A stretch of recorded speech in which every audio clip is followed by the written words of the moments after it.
Doctor صاحب کو خوش آمدید کہتے ہوئے پروگرام کا آغاز اللہ تعالیٰ کے بابرکت نام سے، سورہ رعد اور آیات 28 اور 29۔ اعوذ باللہ من الشیطان الرجیم، بسم اللہ الرحمن الرحیم۔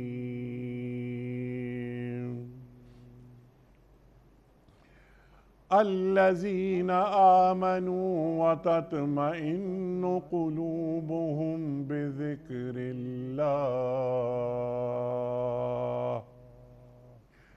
الا بذکر اللہ تطمئن القلوب۔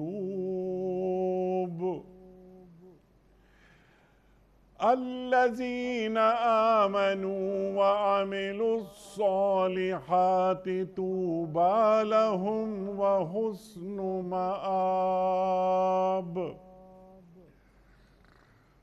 الذین آمنوا وعملوا الصالحات طوبى لهم وحسن مآب۔ صدق اللہ العظیم۔ وہ لوگ جنہوں نے نبی صلی اللہ علیہ وآلہ وسلم کی دعوت کو مان لیا ہے، ان کے دلوں کو اللہ کی یاد سے اطمینان نصیب ہوتا ہے۔ خبردار رہو، اللہ کی یاد ہی وہ چیز ہے جس سے دلوں کو اطمینان نصیب ہوا کرتا ہے۔ پھر جن لوگوں نے دعوت حق کو مانا اور نیک عمل کیے، وہ خوش نصیب ہیں اور ان کے لیے اچھا انجام ہے۔ خواتین و حضرات، محترم ڈاکٹر حبیب الرحمان عاصم صاحب کی خدمت میں اس سے پہلے کہ ہم رکھیں آج کے پروگرام کے حوالے سے پہلا سوال، کل کے پوچھے گئے سوال کا درست جواب اور آج کا سوال آپ کی خدمت میں۔ کل کا سوال ہمارا یہ تھا کہ واقعہ معراج میں سرکار دو عالم صلی اللہ علیہ وآلہ وسلم کی پہلے آسمان پر کس پیغمبر سے ملاقات کرائی گئی؟ درست جواب حضرت آدم علیہ السلام سے۔ آج کا سوال نوٹ فرما لیجئے۔ غزوہ خندق کا دوسرا نام کیا ہے؟ غزوہ احزاب، غزوہ بدر یا غزوہ تبوک؟ جو درست جواب آپ سمجھتے ہوں روانہ فرمائیے۔ ہمارے فون نمبرز ہیں 0092213452709۔ ہمارا دوسرا فون نمبر ہے 0092234300980۔ ہمارا ای میل ایڈریس ps@duniatv.tv۔ ہمارا واٹس ایپ کا نمبر ہے 009232182509194۔ ڈاکٹر صاحب ارشاد فرمائیے، شاندار آیات، اللہ اکبر اللہ اکبر، دلوں کا اطمینان، سرکار دو عالم صلی اللہ علیہ وآلہ وسلم کی دعوت کو، آپ کے پیغام کو، آپ کے لائے ہوئے دین کو قبول کر لینے کے بعد کیا دلوں کو بے اطمینانی ہو سکتی ہے؟ ارشاد۔ انیک صاحب، اس دنیا میں انسان کا وجود مختلف نعمتوں کا حصول اور سہولتوں کے لیے بھاگ دوڑ اور رشتہ داروں، عزیزوں، قریبوں کے ساتھ ان کے تعلقات، دنیا میں دوست احباب کا ایک میلہ، یہ ساری کی ساری بھاگ دوڑ جو انسان کی ہو رہی ہے، یہ در حقیقت اس دنیا میں وہ اطمینان تلاش کرنے کا ایک ذریعہ ہے جو انسان ان مادی چیزوں میں عام طور پر تلاش کرتا ہے۔ لیکن اللہ رب العزت نے آج کی اس آیت میں اور اس جیسی کئی مقامات پر جو آیتیں ہیں، یہ بات بتائی ہے کہ یہ سہولتیں ہیں، تم ان سہولتوں کی بنیاد پر ایک آرام والی زندگی، ایک نسبتاً جو ہے وہ سہولت والی زندگی بسر کر لو گے، لیکن جب تک تمہارے دل کو اطمینان کی نعمت حاصل نہیں ہوگی، ایک ایسی کیفیت کا نام ہے اطمینان کہ جس کی بنا پر انسان اپنے کیے ہوئے پر شرمندہ نہیں ہوتا، بلکہ ایک خاص قسم کی راحت اور خوشی محسوس کرتا ہے۔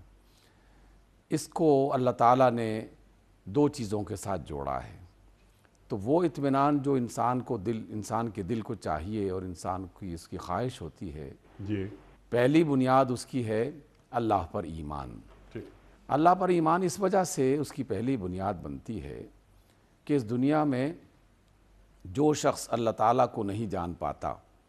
اور اس تک پہنچنے کا جو بھی راستہ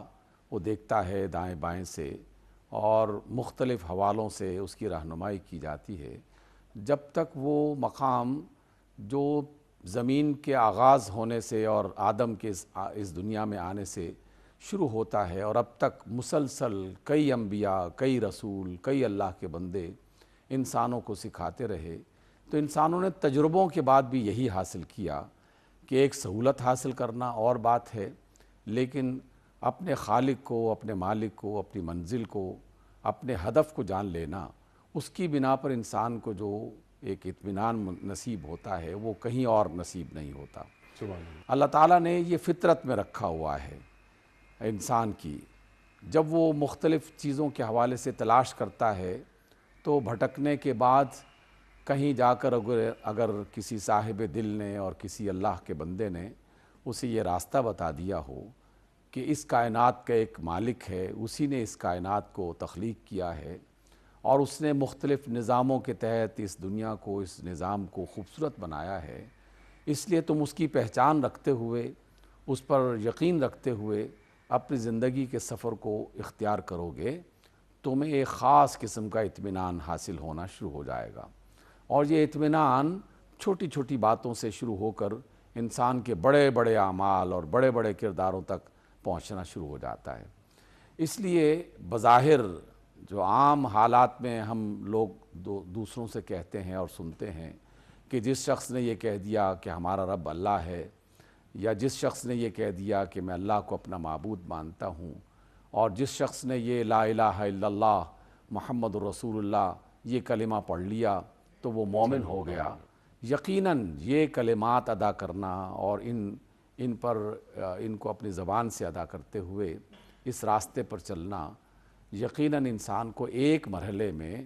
اللہ تعالیٰ کی ایمان والی جو کیفیت ہے اللہ تعالیٰ پر وہ حاصل ہو جاتی ہے۔ لیکن آپ بھی اکثر اس کو بیان کرتے ہیں کہ مکہ والے جب رسول اللہ صلی اللہ علیہ وسلم کے سامنے آ کر فتح مکہ کے بعد بار بار اپنے ایمان کا اقرار کرتے ہیں اور وہ لا الہ الا اللہ کہہ کے یا اشہد ان لا الہ الا اللہ و اشہد ان محمد رسول اللہ کا اقرار کرتے ہوئے اس بات کا اقرار کرتے ہیں کہ ہم بھی مومن ہو گئے ہیں، تو اللہ تعالیٰ نے قرآن مجید میں باقاعدہ ان سے یہ کہا کہ ابھی تم یہ نہ کہو، ابھی تم نے اسلام قبول کیا ہے، اطاعت قبول کر لی ہے، لیکن ابھی تمہارے دلوں کے اندر ایمان کی وہ کیفیت داخل نہیں ہوئی جس کی بنا پر انسان پورے اخلاص کے ساتھ، پوری محبت کے ساتھ اللہ تعالیٰ کی طرف جو ہے وہ جھکتا ہے اور اللہ تعالیٰ کی اطاعت وہ کرتا ہے۔ وہ جو اخلاص ہے، وہ جو محبت ہے جس میں دنیا کا کوئی لالچ، کوئی خوف یا اس طرح کی کوئی چیز نہیں ہوتی، صرف اور صرف اللہ کو جو ہے وہ اپنا سب کچھ مانتے ہوئے، جو اللہ تعالیٰ کی صفات ہیں ان سب کا احاطہ کرتے ہوئے اس یقین کو جتنا آدمی پختہ کرتا چلا جاتا ہے تو وہ لا الہ الا اللہ اس کا معنی سمجھنا شروع کر دیتا ہے۔ لیکن اللہ تعالیٰ نے اس لا الہ الا اللہ کے ظاہری اقرار کو ان باتوں کے ساتھ جوڑ دیا جو اس آیت میں 2 مرتبہ استعمال ہوئی ہیں، اور وہ بات ایک ہی ہے، اور وہ ہے عمل صالح، اور وہ بات ہے کردار کی صورت میں اس کی گواہی دینا، اور وہ بات ہے کہ جو آپ اپنی زبان سے کہہ رہے ہیں اپنے کردار کے ذریعے سے اور اپنے اعمال کے ذریعے سے اس کا ثبوت پیش کر رہے ہیں کہ نہیں کر رہے۔ ٹھیک ہے۔ ہمیں رسول اللہ صلی اللہ علیہ وسلم کی بے شمار ایسی باتیں سامنے آتی ہیں، نظر آتی ہیں کہ آپ علیہ السلام نے بظاہر چند اعمال کا ذکر کیا اور ان اعمال کے ذکر سے پہلے یہ فرمایا کہ اللہ کی قسم وہ مومن نہیں ہے، اللہ کی قسم وہ مومن نہیں ہے، اللہ کی قسم وہ مومن نہیں ہے، حالانکہ اس نے اشہد ان لا الہ الا اللہ پڑھا ہوا ہے، وہ لا الہ الا اللہ کا اقرار کرتا ہے، اپنے آپ کو وہ مومن گردانتا ہے یا کہتا ہے، لیکن اللہ کے رسول اللہ کی قسم کھا کے کہہ رہے ہیں کہ یہ شخص مومن نہیں ہے، اللہ کی قسم یہ مومن نہیں ہے، اور پھر اس کے ایک رویے کو بیان کرتے ہیں کہ جو شخص اللہ پر یقین رکھتا ہے تو یقیناً وہ اللہ جس پر اس کا ایمان ہے، جس کی بنا پر اس نے صراط مستقیم کا چناؤ کیا ہے، اس کے بعد اس کی ذاتی زندگی میں ایسی تبدیلیاں آنی چاہیے جس سے پہلے والے انسان اور دوسرے والے انسان میں فرق نظر آنا شروع ہو سبحان جائے۔ اللہ، سبحان اللہ۔ جو کفر کی حالت میں اس نے زندگی بسر کی یا بسر کر رہا تھا، اس وقت اس کا کردار کیا تھا، اس کے رویے کیا تھے، اس کے چال چلن کے انداز کیا تھے، اور ایمان کا دعویٰ کرنے کے بعد اب اس کی کیفیت کیا ہے۔ تو ایمان لانے سے پہلے والی کیفیت ہمیں تاریخ کے ان اوراق میں بھی دکھائی دیتی ہے، ٹھیک، جس میں ایک انسان بد اخلاقی کا مظاہرہ کرتا ہوا یہ کہتا ہے کہ مجھ سے طاقتور کون ہو سکتا ہے، مجھ سے بڑا کون ہو سکتا ہے۔ وہ کسی غرور اور کسی گھمنڈ کا شکار ہو کر اپنا روب جماتے ہوئے لوگوں پر اپنی حاکمیت کا اظہار کرنے کی کوشش کرتا ہے، اور وہ یہ سمجھتا ہے کہ میں اس پورے معاشرے میں، اس پوری سوسائٹی میں ایک بلند مقام رکھتا ہوں، میری یہ حیثیت ہے اور وہ حیثیت ہے۔ ایک طرف یہ والا کردار ہے، لیکن وہی شخص جب ایمان کے دائرے میں داخل ہو کر دل اور اخلاص کے ساتھ اللہ تعالیٰ کا اقرار کرتا ہے کہ لا الہ الا اللہ، اشہد ان لا الہ الا اللہ واشہد ان محمد رسول اللہ، تو اس کی حالت بالکل مختلف نظر آتی ہے۔ اب وہ اس بنیاد پر کسی کے سامنے اپنا غرور کا سر بلند نہیں کرتا، اور اس کے سامنے تفاخر کا اظہار نہیں کرتا، اور اس کے سامنے اپنی بڑائی کا اظہار نہیں کرتا کہ میں سردار ہوں، میں بڑا ہوں، میں طاقتور ہوں، میرے پاس دولت زیادہ ہے، مال زیادہ ہے، بلکہ وہ ہر شخص کی عزت اور احترام کو اپنے لیے معیار زندگی بنا دیتا ہے۔ یہ رویہ جو ہے در حقیقت اس ایمان کی وجہ سے اسے نصیب ہوتا ہے جس کو اللہ تعالیٰ نے اطمینان، دل کے اطمینان کا ذریعہ بنایا۔ سبحان اللہ۔ تو گویا ڈاکٹر صاحب کہ ایمان اور اطمینان دونوں کا بہت گہرا تعلق ہے۔ آپ ہی کی بات کو ذرا سا آگے بڑھاتے ہوئے جو آپ نے بہت شاندار بات یہ فرمائی کہ ہم جو مختلف اشیاء ہوتی ہیں، سہولتیں ہوتی ہیں، ان کے ذریعے ہم راحت تو حاصل کر سکتے ہیں۔ گرمی میں اے سی لگ گیا، بڑا گھر ہو گیا، سواری بہت شاندار ہے، یہ سب اللہ تعالیٰ کی نعمتیں ہیں، لیکن اللہ تعالیٰ اپنے ذکر کو شامل کر رہا ہے جس پر آپ نے اشارہ تو فرمایا۔ میں یہ چاہوں گا ذرا اس پر مزید گفتگو آپ فرمائیے۔ اللہ بذکر اللہ تطمئن القلوب کے حوالے سے کہ ذکر کہتے کسے ہیں؟ کیا خود کو اللہ کے حوالے کر دینے کا نام ذکر ہے؟ الحمدللہ علی کل حال کہنے کا نام ذکر ہے؟ ذرا اس کو کھول دیجئے۔ انیق بھائی، آپ نے جو ذکر کی بات فرمائی ہے، یقیناً ہم مختلف اپنی مجالس میں اس کو بیان کرتے رہتے ہیں، آپ کے حوالے سے بھی۔ ذکر کا جو اصل مفہوم ہے، جس کو اللہ کے ولی اور اللہ تعالیٰ کے جو پاکیزہ لوگ ہیں جس طریقے سے وہ سمجھاتے رہے ہیں، ان کا مرکزی نقطہ جو ہے وہ در حقیقت انسان کے کردار اور عمل میں ایک تبدیلی کی طرف اشارہ کر رہا ہوتا ہے۔ البتہ اس منزل تک پہنچنے کے لیے انسان کو جو سہارا چاہیے، جو مدد چاہیے، وہ کلمات ہیں کہ جو اللہ تعالیٰ نے خود انسانوں کو سکھائے، اپنے انبیاء کے ذریعے سے، اپنے رسولوں کے ذریعے سے سکھایا۔ سبحان اللہ۔ اس اعتبار سے ان دونوں کو اب جمع کرنا ہے۔ آپ دیکھتے ہیں کہ جناب آدم علیہ السلام سے لے کر رسول اللہ صلی اللہ علیہ وسلم تک جتنے بھی نبیوں کا تذکرہ آتا ہے، ان سب میں یہ کیفیات مختلف اوقات میں، مختلف مقامات پہ ہمیں نظر آتی ہیں۔ آدم علیہ السلام سے ایک بھول ہوئی اور فوراً انہیں اس بات کا احساس ہو گیا، ندامت کا اظہار کیا، اللہ تعالیٰ سے توبہ کی، اللہ تعالیٰ سے استغفار کیا، لیکن وہ استغفار کے لیے اللہ تعالیٰ نے جو ذریعہ بتایا، جو وسیلہ آپ علیہ السلام کو اور جناب آدم علیہ السلام کو سکھایا، وہ چند کلمات تھے جو اللہ نے اپنے اس نبی کو سکھائے۔ گویا کہ کلمات کی تعلیم یہ اللہ کی روز اول سے سنت رہی ہے، اور مختلف انبیاء اپنے اپنے وقتوں میں اپنی اپنی کیفیت کے اعتبار سے کسی نہ کسی کلمے کو سہارا بناتے رہے ہیں، ذریعہ بناتے رہے ہیں، اور اللہ تعالیٰ ان کلمات کی برکت کی وجہ سے اور ان کلمات کی برکت سے پہلے ان کے کردار کی تبدیلی کی وجہ سے یہ نعمت انہیں عطا کرتا ہے۔ جناب یونس علیہ السلام کا واقعہ سب نے سنا ہوا ہے، سبھی جانتے ہیں کہ اللہ تعالیٰ کی ایک طرح کی نافرمانی، نبی کی معمولی سی بھی بات وہ اللہ تعالیٰ کے ہاں بہت بڑی بات بن جاتی ہے۔ بغیر اجازت کے صرف جانا یہ کوئی بہت بڑی بات تو نہیں تھی، لیکن اللہ تعالیٰ کے نزدیک یہ بہت بڑی بات تھی۔ اور سب سے پہلے اس میں ذکر کہاں سے شروع ہوا؟ سب سے پہلے اس کا ذکر وہ اس احساس سے شروع ہوا جس کی بنا پر اس نبی نے اپنے اللہ کے سامنے اپنی اس غلطی کا اقرار کیا کہ اللہ میں نے غلطی کر لی ہے، میں ظلم کرنے والوں میں سے ہو گیا ہوں، لیکن تو ہر چیز سے پاک ہے، اور تو ہر خطا سے پاک ہے، اور تو ہر گناہ کو معاف کرنے کی قدرت رکھتا ہے۔ اب آپ دیکھیے کہ دو چیزیں ہمارے سامنے آتی ہیں، ایک طرف اپنی ندامت کا اظہار جو کردار کا ایک حصہ ہے، جو شخصیت کا ایک حصہ بنتا ہے، اس کو پہلے اپنایا، اور اس کے فوراً بعد یہ کلمہ جسے ہم آیت کریمہ عام افراد جو ہے اس نام سے اس کو یاد کرتے ہیں، تو وہ جناب یونس علیہ السلام نے دہرانا شروع کر دیا، لا الہ الا انت سبحانک انی کنت من الظالمین۔ اب کچھ لوگوں نے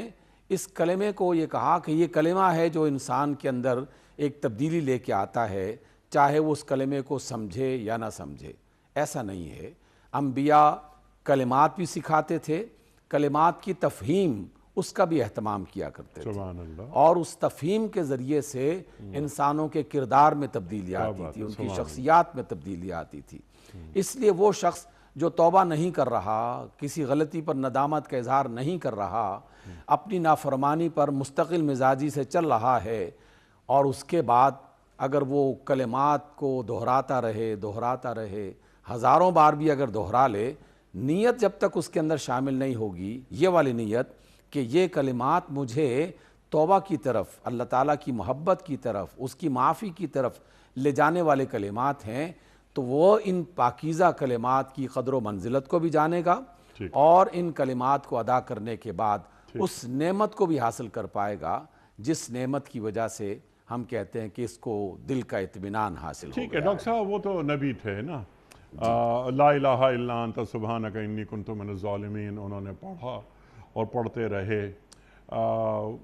اجازت کے بغیر ہجرت کر لی۔ تو نبی تو اللہ کی اجازت کے بغیر کوئی بھی کام نہیں کرتا، اللہ کا اذن ضروری ہوتا ہے۔ لیکن جس طرح میں نے انٹرو میں ایک بات عرض کرنے کی کوشش کی تھی کہ آج کا جو انسان ہے وہ اپنے چہرے پر بے اطمینانی لے کر گھوم رہا ہے، ہر چند کے اس کے پاس مال و دولت بھی ہے، بڑی بڑی گاڑیاں بھی ہیں، اور وغیرہ وغیرہ، اللہ تعالیٰ کی نعمتیں اس پر نازل ہوئی ہیں۔ لیکن جب ہم ذکر کی بات کرتے ہیں، اس آیت میں جو بیان کیا گیا ہے کہ اللہ کا ذکر، اور وہ اللہ کا ذکر کہ ان لوگوں کے لیے ہے خاص طور پر یہ بات کہ جنہوں نے نبی صلی اللہ علیہ وآلہ وسلم کی بات قبول کر لی، ایمان لے آئے، الا بذکر اللہ تطمئن القلوب۔ اب میرا جو سوال آپ کی خدمت میں ہے، جو میں آپ سے اور ہم سب سیکھنا چاہ رہے ہیں، یہاں ذکر سے کیا مراد ہے؟ زبان سے کہہ دیا بس، جس طرح آپ نے اشارہ بھی فرمایا اس آیت کی طرف، لا الہ الا انت سبحانک انی کنت من الظالمین، لیکن جب ہم دیکھتے ہیں کہ وَلَقَدْ يَسَّرْنَا الْقُرْآنَ لِلذِّكْرِ فَهَلْ مِن مُدَّكِرٍ، مثال کے طور پر ہم پڑھتے ہیں ذکر کا لفظ کہ اِنَّا نَحْنُ نَزَّلْنَا الذِّكْرَ وَإِنَّا لَهُ لَحَافِظُونَ، وَإِنَّا لَهُ لَحَافِظُونَ۔ ہم پڑھتے ہیں کہ فَاذْكُرُونِي أَذْكُرْكُمْ وَاشْكُرُوا لِي وَلَا تَكْفُرُونَ۔ تو جو ذکر سے مراد کیا ہے؟ جو میرے ایمان کو پختہ کرتا ہے، جو میرے دلوں کا اطمینان ملتا ہے مجھے اس ذکر سے، اور میں ہر حال میں اطمینان کی حالت میں چلتا ہوں، جسے ہم کہتے ہیں کہ الحمدللہ اللہ کل حال۔ یہ مرتبہ یا یہ منزل کب نصیب ہوتی ہے؟ انیق بھائی، میں جو انبیاء کا تذکرہ کرتا ہوں اور ہم قرآن مجید میں یہ تذکرے پڑھتے ہیں، تو اس کو لازماً سمجھنا چاہیے یقیناً کہ اللہ تعالیٰ ان انبیاء کا تذکرہ کس بنا پر کر رہا ہے۔ خود رسول اللہ صلی اللہ علیہ وسلم کی حیات طیبہ صلی اللہ علیہ وسلم ہمارے لیے کیسے اسوہ بنتی ہے، کیسے جو ہے ہم آپ کی اطاعت کرتے ہوئے، آپ کی تقلید کے پیچھے، آپ کے پیچھے پیچھے چلتے ہوئے اپنی زندگی کو اسی طرح سنوارنا شروع کر دیں جس طرح اللہ کے رسول صلی اللہ علیہ وسلم نے بتائی ہے، تو اس میں یہ دونوں چیزیں بیک وقت نکھری ہوئی نظر آتی ہیں۔ میں نے جو ذکر کیا اور آپ نے جو بیان فرمایا دونوں میں کوئی اختلاف نہیں ہے، یہ دونوں ایک دوسرے کو سپورٹ کر رہے ہیں۔ جس طرح قرآن اللہ کا ذکر ہے، اللہ تعالیٰ نے فرمایا، اللہ تعالیٰ نے اپنی قرآن کے بارے میں فرمایا کہ ہم اس کی حفاظت کرنے والے ہیں، اللہ تعالیٰ نے اس قرآن مجید کے بارے میں بتایا کہ ہم نے اس کو آسان بنا دیا ہے۔ یہ ساری باتیں ایک ہی نقطے کی طرف لے کے جا رہی ہیں کہ دیکھو ہم نے جو کتاب تمہاری ہدایت کے لیے بھیجی ہے، جو رہنما اصول ہم نے اس میں لکھے ہیں، یہ اصول بہت مشکل نہیں ہیں، بس انسانوں کو ایک نظم، ایک ضبط کے ساتھ، ایک نظام کے مطابق اپنی زندگی گزارنے کا سلیقہ سکھایا جا رہا ہے۔ جو لوگ اس کو اختیار کرتے ہیں تو پہلا اطمینان تو وہیں سے مل جاتا ہے انسان کو، لیکن اس پہلے اطمینان کے لیے تقویت اور قوت ملتی ہے اللہ تعالیٰ کے ان پاکیزہ کلمات کو ادا کرنے سے۔ قرآن مجید کی تلاوت، اللہ تعالیٰ کے کلمات کا ذکر ہے۔ آپ نے سورہ یاسین پڑھ لی، آپ نے سورہ الحاقہ پڑھ لی، آپ نے سورہ الملک پڑھ لی، یہ مختلف جو صورتیں ہمیں بار بار، سورہ کاف رہنمائی کے لیے ہمیں عطا کر دی، یہ ساری صورتیں مختلف حوالوں سے ہمیں کیوں پڑھنے کے لیے بتائی جاتی ہیں؟ اس لیے کہ ایک طرف یہ اللہ کے کلمات ہیں اور دوسری طرف وہ ہدایات ہیں جس کی بنا پر انسان اپنے آپ کو بدلنے کی کوشش کرتا ہے۔ ہماری دنیا میں ایک بہت بڑا ستم یہ ہوا کہ ایک طبقہ ایسا وجود میں آ گیا کہ جس نے ان کلمات کو زبان سے ادا کرنا، بس اسی کو ذکر سمجھ لیا، اور کچھ لوگوں نے اس کے مقابل میں کچھ اور کہنا شروع کر دیا، اور وہ اس پہلے والے ذکر کی کیفیات سے بالکل اپنے آپ کو انہوں نے الگ کر دیا۔ وہ صرف یہ کہتے ہیں کہ غریبوں کی مدد کرو، یتیموں کا سہارا بن جاؤ، اور اس طرح کی خدمت خلق کے بہت سارے کام شروع کر دو۔ تو ہم نے امت کو تقسیم کر دیا، جبکہ اللہ نے اور اللہ کے رسول صلی اللہ علیہ وسلم نے ہمیں اطمینان کی دولت عطا کرنے کے لیے ان دونوں کو اکٹھا کرنے کا حکم دیا ہے کہ جہاں آپ یتیم کے سر پہ ہاتھ رکھیں گے، وہیں پر آپ نے اللہ تعالیٰ کا شکر ادا کرتے ہوئے اس کی دولت کا شکریہ ادا کرنا ہے، اس کا شکر ادا کرتے ہوئے ان کلمات کو ادا کرنا ہے جس میں الحمدللہ کبھی آپ نے کہہ دیا، کبھی سبحان اللہ کہہ دیا،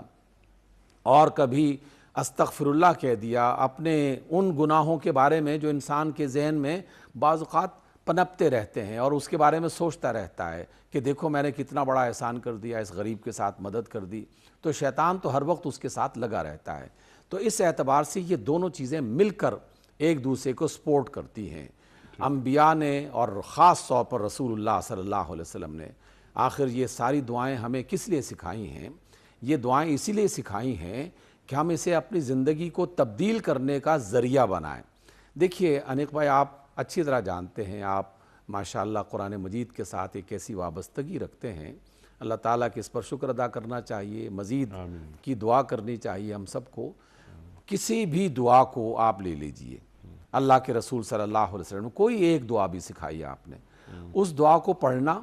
بذات خود ایک اچھا کام ہے، ایک نیکی کا کام ہے۔ اللہ تعالیٰ کے کلمے کو آپ نے اپنا ورد زبان بنا دیا، اس کو دہرایا، لیکن اس کے ساتھ ہی انسان کے اندر ایک خاص قسم کی جو کیفیت پیدا ہوتی ہے، جو اس ذکر کو سمجھنے کی صورت میں پیدا ہوتی ہے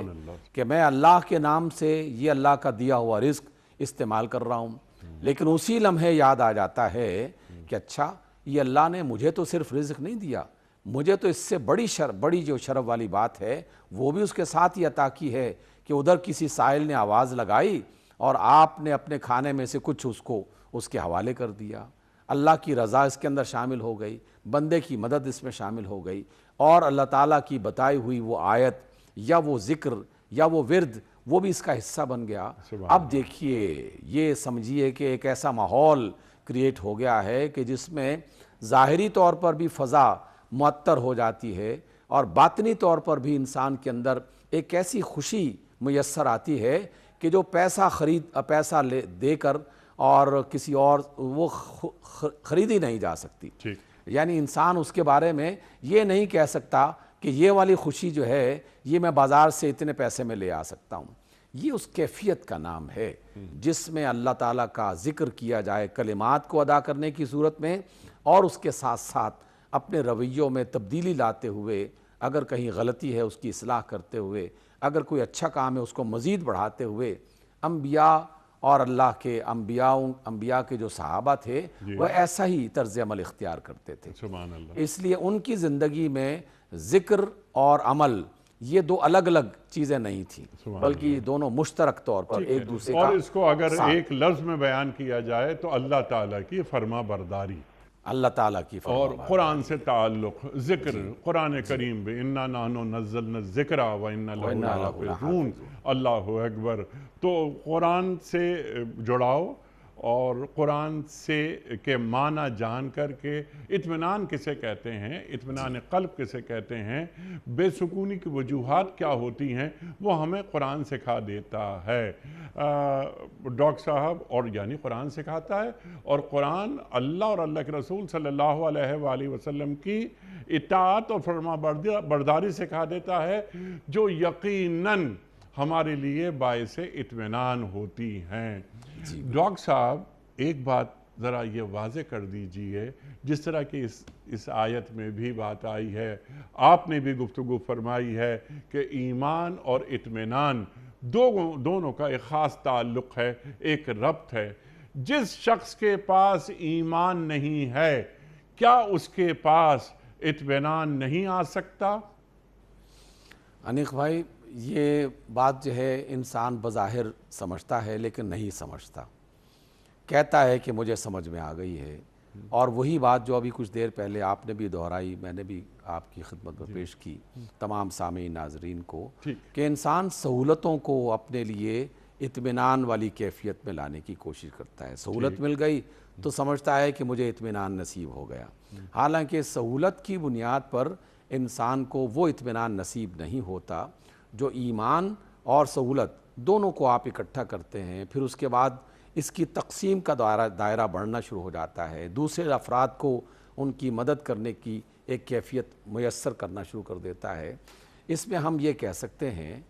ایک خاص حد تک, چونکہ اللہ تعالیٰ اور اس کے رسول صلی اللہ علیہ وسلم نے کچھ اصول مرتب ایسے بھی کیے ہیں کہ جس میں تمام انسانوں کو بیک وقت شریک کیا ہوا ہے, کہ جو شخص بھی یہ والا کام کرے گا اسے کچھ نہ کچھ اس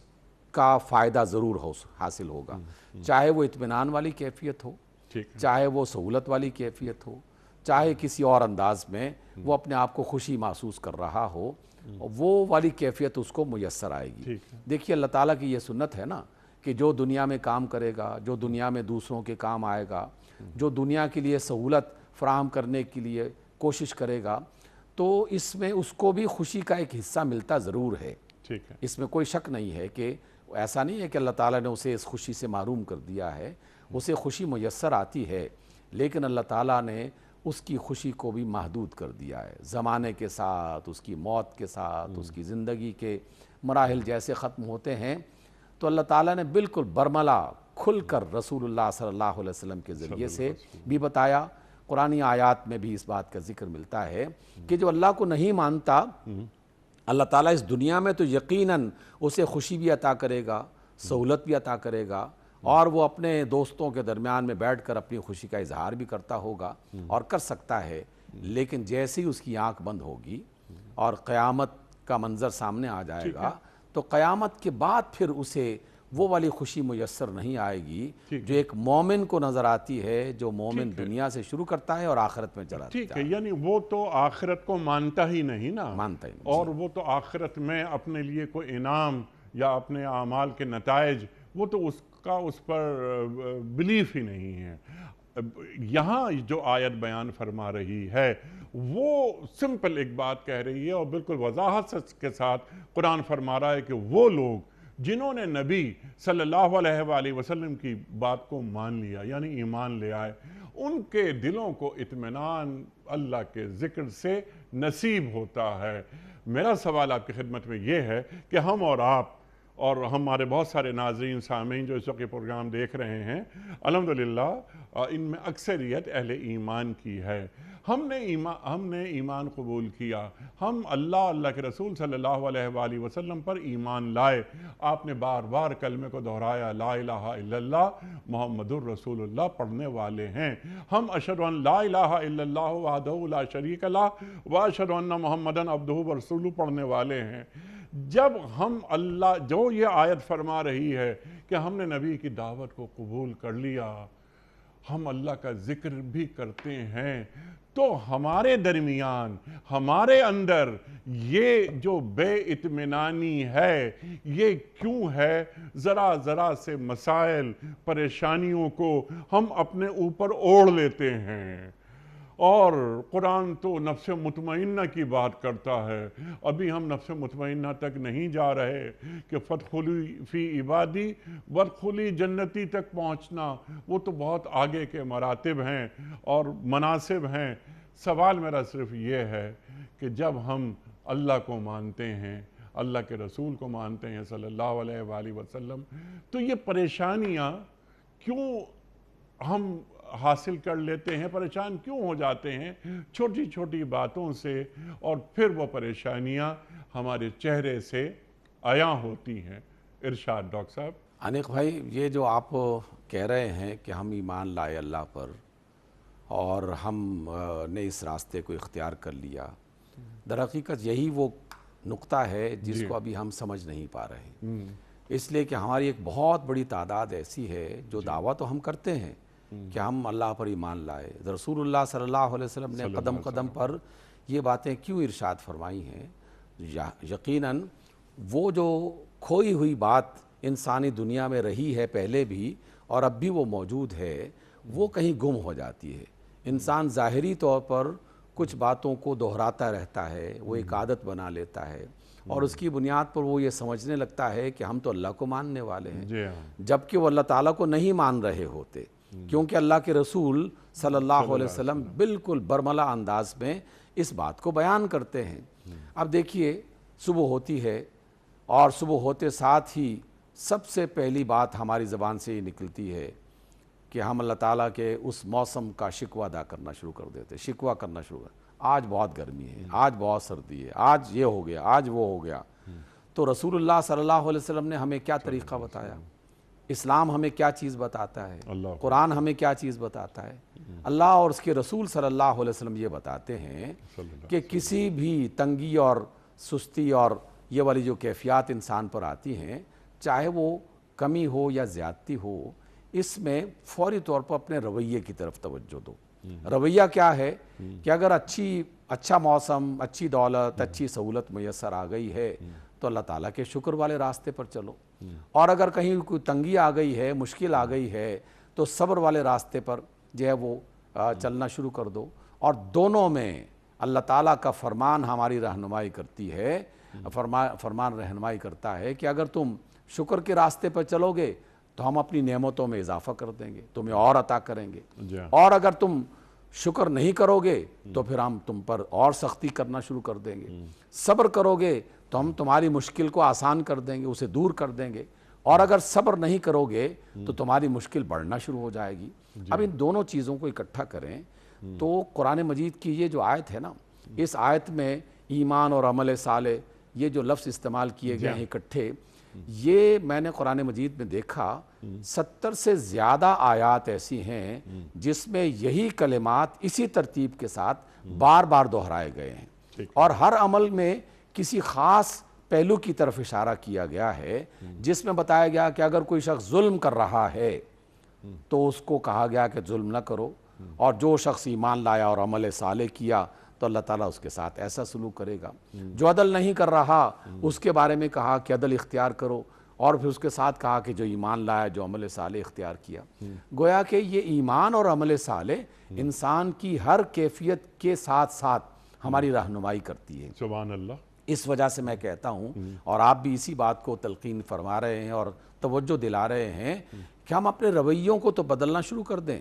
یعنی صبح ہوتے ہی گھر میں اگر اسی بات کا واویلا کرنا شروع کر دیا جائے کہ آج یہ ہو گیا، آج وہ ہو گیا، اور ساری دنیا تباہ ہو رہی ہے، دنیا کے اپنے بچوں میں مایوسی پیدا کر کے اور پھر پورے محلے میں جو ہے اس مایوسی کو پھیلانا شروع کر دیا، یہ تو ایسا ہی ہے کہ جیسے ہم کوئی بدبودار چیز معاشرے میں پھیلا رہے ہیں۔ خوشبو جو ہے وہ انسان کو امید دلاتی ہے، خوشبو جو ہے انسان کے اندر ہمت پیدا کرتی ہے، اور یہ ہمت اور جو ہے اللہ تعالیٰ پر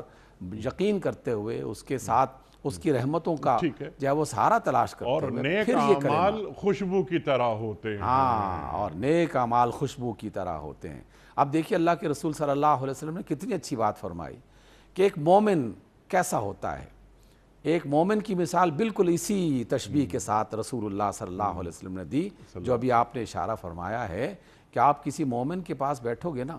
تو وہ مومن آپ کے اندر مایوسی پیدا نہیں کرے گا، سبحان اللہ۔ آپ کے اندر بدگمانی والی کوئی کیفیت پیدا نہیں کرے گا، کسی کی چغلی نہیں کرے گا، جی، کسی پر تنقید بیجا نہیں کرے گا۔ وہ مومن خوشبو کی طرح ہے، سبحان اللہ۔ آپ اس کے ساتھ بیٹھیں گے تو اس کی خوشبو محسوس کرتے ہوئے واقعی ایک خاص کیفیت میں چلے جائیں گے جو اطمینان کو انسان کو اطمینان عطا کرتا ہے، وہ خوشی والا پہلو، اور اس کے اندر وہ خوشبو جو کسی رویے اور کردار کی وجہ سے اللہ تعالیٰ نے اس کی ذات کا حصہ بنایا، جی، انسان وہاں سے یعنی اور اسی خیر سے، جی اسی خیر کے ذریعے کائنات میں جمال پیدا ہوتا ہے، بالکل صحیح کائنات بات۔ خوبصورت ہوتی ہے، تو چہرے پہ اطمینان رکھا جائے۔ اور اطمینان، ڈاکٹر صاحب آپ نے بالکل وضاحت کے ساتھ ہمیں تعلیم کر دیا کہ اطمینان دلوں کو حاصل ہوتا ہے صرف اللہ تعالیٰ کے ذکر سے جو قرآن فرما رہا ہے، اور ذکر سے مراد اللہ اور اللہ کے رسول صلی اللہ علیہ وآلہ وسلم کی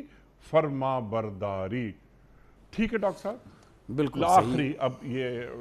حصہ ہے پروگرام کا، ہمارے پاس جو کچھ دنیا میں ہو رہا ہے، ہمارے معاشروں میں جو ہو رہا ہے، پاکستان جو ہم بار بار کہتے ہیں کہ پاکستان ہماری پہلی محبت ہے، ہم پہلے بات کرتے ہیں پاکستان کا۔ آج کراچی سے خیبر تک ایک بے اطمینانی من حیث المجموع ہمیں نظر آتی ہے۔ پاکستان کو یا اس کائنات کو یا ہمارے معاشروں کو آپ ہم سے زیادہ دیکھتے ہیں، جانتے ہیں۔ ڈاکٹر صاحب، جس طرف آپ نے اشارہ بھی فرمایا تھا کہ لوگ بیٹھتے ہیں اور پریشانیوں کا ذکر کرتے ہیں، ملک کے تعلق سے پریشان ہوتے ہیں اور ایسے بدفعل نکالتے ہیں ملک کے تعلق سے کہ سوچتے ہیں یا سنتے ہیں تو غصہ آتا ہے۔ ہمارے رویوں میں بنیادی تبدیلی کیا آنی چاہیے کہ ہم لوگوں کے لیے ایک تو خیر کا ذریعہ بنے اور ہمارے اپنے لیے ہمارا دل ایک اطمینان بخش یا اطمینان کی آماجگاہ ہو، اور دل کا یہ اطمینان ہمارے چہروں سے بھی ظاہر ہوتا ہو۔ انیق بھائی، آپ نے بیرونی دنیا کا سفر کیا، کئی مقامات کا، جی جی الحمدللہ۔ تو اور دیکھیے وہاں پر ٹریفک جس نظام کے تحت چل رہی ہوتی ہے، وہاں جس طرح ایک دوسرے کو سہولت دینے کی کوشش کی جا رہی ہوتی ہے، وہاں کسی کو راستہ دے دیں اور وہ دوسرا اس کے مقابل میں فوری طور پر ایک ہلکی سی مسکراہٹ عطا کرتا ہے یا اپنی طرف سے کسی اشارے کی صورت میں وہ اس کا شکریہ ادا کرتا ہے۔ یہ معمولی سی بات کس نے سکھائی؟ یہ معمولی سی بات ہمیں رسول اللہ صلی اللہ علیہ وسلم نے سکھائی۔ عمل اس پر کون کر رہا ہے؟ جو اللہ اور اس کے رسول صلی اللہ علیہ وسلم کے حوالے سے یہ بات تو جانتے ہوں گے لیکن وہ ان کا اقرار نہیں کرتے۔ ہم اقرار کرتے ہیں لیکن اس پر عمل نہیں کر رہے۔ یہاں پر ہر روز کوئی ایسی بات نہیں ہے، میں شکوہ نہیں کر رہا، نہ ہم اس کو شکوے کو پروان چڑھانا چاہتے ہیں۔ ہم تو ان پروگراموں کے ذریعے سے لوگوں کے اندر امید کا وہ دیا جلانا چاہتے ہیں کہ جس میں چھوٹے چھوٹے کام اصلاح کا ذریعہ بن سکتے ہیں۔ اگر آپ کو کسی شخص نے راستہ دے دیا ہے اور راستہ آپ کے لیے آسان کر دیا ہے تو کیا شکریہ ادا کرنے کے لیے ایک ہلکی سی مسکراہٹ یا ایک چھوٹا سا کلمہ اپنی زبان سے ادا کرنا زیادہ مشکل ہے؟ یقیناً مشکل نہیں ہے۔ اور اسی طریقے سے آپ کا کوئی کام ہے اور کسی شخص نے آپ کی ہیلپ کر دی، آپ کو اس دفتر پہ پہنچا دیا، اور اس دفتر میں جو بندہ بیٹھا ہوا ہے کیا وہ بھی صاحب ایمان نہیں ہے؟ وہ بھی تو صاحب ایمان ہے، کلمہ پڑھتا ہے، اللہ کے رسول کا نام لیتا ہے، لیکن اگر وہ آپ کے راستے کی رکاوٹ بن گیا ہے تو بتائیے وہ مسلمان زیادہ اچھا ہے دنیا کے اعتبار سے یا وہ جاپان کا فرد ہے وہ زیادہ اچھا ہے جو آپ جا کر آپ جب اس کو اپنی درخواست دیتے ہیں، اپنا کوئی کام بتاتے ہیں، یقیناً اور انہوں نے اپنی اخلاقیات کو بڑا مستحکم کر لیا ہے۔ لیکن ڈاکٹر صاحب، ہم امتی ہیں سرکار دو عالم صلی اللہ علیہ وآلہ وسلم کے، ہمارا اللہ سے ایک تعلق ہے، ایک رشتہ ہے۔ کیا پہلے ہم اپنی نفسیات کا قبلہ درست نہ کر لیں کہ جو مسلمان ہوتا ہے، جو اللہ اور اللہ کے رسول صلی اللہ علیہ وسلم پہ ایمان رکھتا ہے، وہ اس کے سوچنے کا انداز سوچنے کا ڈھب وہ کیسا ہوتا ہے، اس کا فکری نظام کیسا ہوتا ہے، اور جو موضوع ہے ہمارا اس موضوع سے قریب تر ایک قول مجھے یاد آ رہا ہے امیر المومنین حضرت علی مرتضیٰ کرم اللہ وجہہ کا، کہ قناعت ختم نہ ہونے والا سرمایہ ہے۔ ڈاکٹر صاحب، اللہ قرآن کریم میں فرما رہا ہے کہ افرایت من اتخذ الہہ ہوا، کیا کہیں ایسا تو نہیں کہ ہم نے خواہشات کو اپنا آقا بنا لیا ہو، ہم خواہشات کے غلام ہو گئے ہوں، قناعت ختم ہو گئی ہے تو بے اطمینانی، یہ بھی حاصل کر لوں یہ بھی حاصل کر لوں، اس نفسیات کی تبدیلی بھی کیا ضروری نہیں ہے؟ دیکھیے، انسان کی نفسیات اس کے عمل سے جڑی ہوئی ہے، اس کی شخصیت سے جڑی ہوئی ہے۔ کوئی ایسا عمل نفسیات کا نہیں ہے کہ انسان کا کردار اور ہو اور نفسیاتی طور پر وہ کچھ خیالات اپنے ذہن میں جمع کرنا شروع کر دے۔ یہ دونوں ایک دوسرے کو دوبارہ سے سپورٹ کرتے ہیں۔ ہم جب کسی اور ملک کا ذکر کرتے ہیں تو اس کا مطلب یہ نہیں ہے کہ ہم اس کی بڑائی کو بیان کر رہے ہیں۔ ہم تو مسلمان اہل ایمان کو یہ بتانا چاہ رہے ہیں کہ یار یہ بات جو ہے یہ تو رسول اللہ صلی اللہ علیہ وسلم کی سنت ہے، آپ کا بتایا ہوا راستہ ہے، آپ کا اچھا اخلاق ہے، آپ کا یہ حسن و جمال کی کیفیات ہیں، تو اگر کوئی دوسرا اپنا رہا ہے اور ان کو یہ خوبیاں حاصل ہو رہی ہیں تو ہم بے اطمینانی سے کیسے نکلیں گے؟ دیکھیے، بے اطمینانی سے جبھی نکلیں گے جب ہمارا ایمان ہمارے عمل کا حصہ بن جائے گا، اور جب ہمارا عمل ہمارے ایمان کی دلیل اور اس کا ثبوت بن جائے گا۔ یہ دونوں جب تک اکٹھے نہیں ہوں گے، اور ہم بار بار اسی وجہ سے اس بات کو دہرا رہے ہیں کہ اللہ تعالیٰ نے ان دونوں کو اکٹھا کر کے ہمارے سامنے رکھا ہے۔ دیکھو، تم لا الہ الا اللہ کہنے والے ہو، تمہیں تو اور زیادہ محتاط ہونا چاہیے۔ اور دیکھیے، قیامت کے روز بھی نہیں، دنیا میں ہم نے دیکھا ہے کہ جو بچہ زیادہ ذہین ہے، اس کے استاد، اس کے والدین اس کی غلطی پر اس کو زیادہ سزا دیتے ہیں، زیادہ توجہ دلاتے ہیں، زیادہ ڈانٹ دلاتے ہیں اس کو۔ اللہ اکبر۔ کہیں ایسا نہ ہو کہ ہم اللہ کو تو ماننے والے ہیں اور دنیا میں اللہ کی بدنامی کا ذریعہ بن رہے ہو۔ ہم اللہ کو ماننے والے ہیں، اس کے رسول کو ماننے والے ہیں، اور رسول اللہ کی بدنامی کا ذریعہ ہم بن رہے ہوں۔ کیا یورپ کے لوگ یہ نہیں کہتے کہ ہم نے تمہیں دیکھا تو ہم تو ایمان نہیں لاتے، تمہیں دیکھنے کے بعد ہمارے ایمان جو ہے وہ ہمیں ایمان نظر نہیں آتا؟ ہم تو اس قرآن مجید کی برکت سے اور اس کی فضیلت کی وجہ سے کہ از نگاہ مصطفیٰ پنہا بگیر، اقبال فرما رہے ہیں قیامت کے دن سرکار دو عالم صلی اللہ علیہ وآلہ وسلم کی نگاہوں سے مجھے دور رکھیے گا، اس لیے کہ کہیں ایسا نہ ہو کہ میری بدعمالیوں کی وجہ سے میرے رسول کو شرمندہ ہونا پڑے صلی اللہ علیہ وسلم۔ اللہ، یہ احساس کتنا بڑا احساس ہے، کتنا بڑا احساس ہے۔ ڈاکٹر صاحب، میں آپ کا بڑا ممنون، بڑا شکر گزار۔ بہت ساری باتیں مزید ہو سکتی ہیں، لیکن ڈاکٹر صاحب نے ان دونوں آیات کا، سورہ رات کی آیات 28 اور 29 کا احاطہ فرمایا، اور جو بنیادی مضامین بلکہ ان آیات کے، ان پر سیر حاصل گفتگو فرمائی، ہم تک قرآن کا علم منتقل فرمایا۔ ڈاکٹر صاحب، ہم آپ کے بڑے شکر گزار ہیں، بڑے ممنون، آپ تشریف لائے، آپ نے زحمت فرمائی۔ کوئز، کل کا سوال ہمارا یہ تھا کہ واقعہ معراج میں سرکار دو عالم صلی اللہ علیہ وآلہ وسلم کی پہلے آسمان پر کس پیغمبر سے ملاقات کرائی گئی تھی؟ درست جواب حضرت آدم علیہ السلام سے۔ آج کا سوال نوٹ فرما لیجئے، غزوہ خندق کا دوسرا نام کیا ہے؟ غزوہ احزاب، غزوہ بدر یا غزوہ تبوک؟ جو درست جواب آپ سمجھتے ہوں روانہ فرمائیے۔ ہمارے فون نمبرز ہیں 0092213452709،